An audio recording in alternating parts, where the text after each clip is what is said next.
Alors, fallait-il choisir Sotchi pour ces JO d'hiver? À mes côtés pour y répondre, j'ai le plaisir d'accueillir Pierre Laurin. Bonjour. Bonjour. Vous êtes journaliste et écrivain, fin connaisseur de la Russie, et auteur de Moscou et la naissance d'une nation, paru aux éditions Bartilla en 2010. D'abord, sur le choix de cette ville, Sotchi était-elle vraiment le lieu idéal pour organiser des JO d'hiver? Est-ce que des JO d'été, finalement, ça n'aurait pas été plus indiqué? Peut-être, mais l'avantage de Sotchi pour les Russes, c'est que d'une part, c'est une station qui a une infrastructure déjà hôtelière existante. Donc les capacités d'accueil. Des capacités d'accueil. Il ne faut pas la créer ailleurs. Et surtout, elle est à 60 km de la première station des sports d'hiver russes qui se trouve à 2000 mètres. Donc 60 km, ce n'est pas quelque chose de particulièrement contraignant pour les Jeux Olympiques. On a vu pire. C'est quand même un peu si on avait choisi Genève, par exemple, au bord d'un lac. C'est ça, Genève ou Nice. Ouais.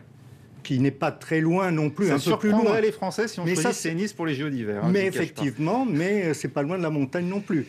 Si on vient sur l'origine de ce choix, justement, Sotchi a été préféré à Salzbourg en Autriche, également à Pyeongchang en Corée du Sud. Vous savez pourquoi? Ce qui a emporté concrètement la décision du CIO à l'époque? Je crois que, bien entendu, comme d'habitude, il y a des enjeux géopolitiques qui jouent. Et je crois que ceux qui ont voté pour Salzbourg au premier tour se sont plutôt reportés sur la Russie, tout simplement parce que c'était un pays européen. Et que c'était, voilà.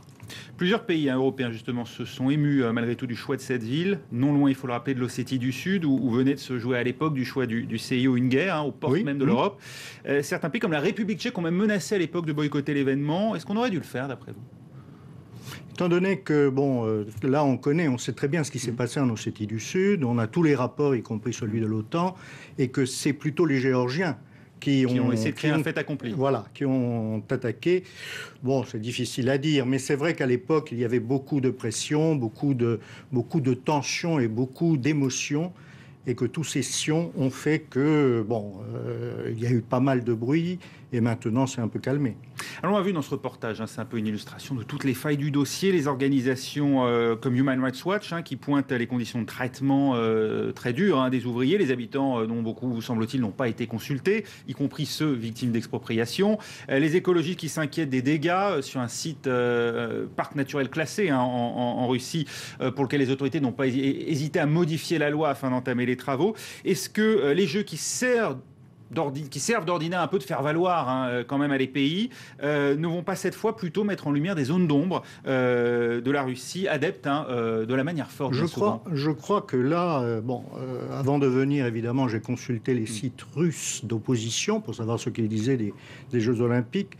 Les critiques sont relativement modérées. Et puis surtout, tous les événements qui sont rapportés dans votre reportage, il n'y a aucun problème. Ils sont connus. Ils sont connus. Une transparence. Oui.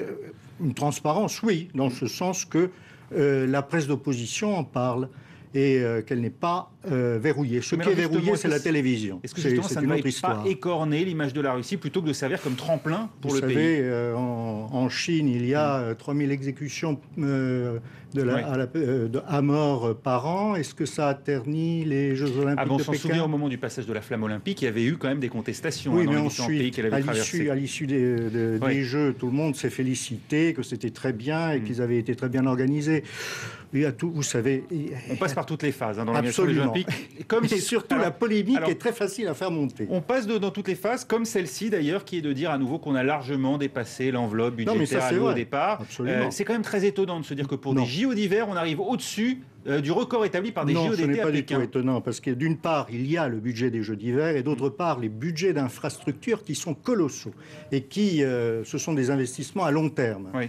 Donc, c'est normal. Et puis, par ailleurs, les Russes ont il n'y a quand même pas les mêmes retombées télé, la même fréquentation que pour des JO d'été. Non, bien entendu, mais simplement, ce qui est objectif, enfin, ce qui est positif pour les autorités russes, c'est d'essayer de désenclaver le Caucase, de créer une dynamique économique à partir des sports d'hiver, notamment, et du tourisme.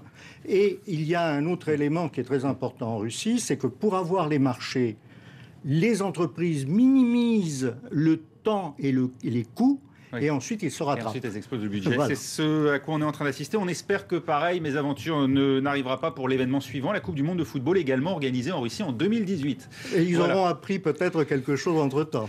Merci beaucoup Pierre Laurin d'avoir été avec nous vous dans ce focus. Merci à vous de l'avoir suivi. Restez avec nous, on se retrouve dans un instant pour la suite de Paris Direct.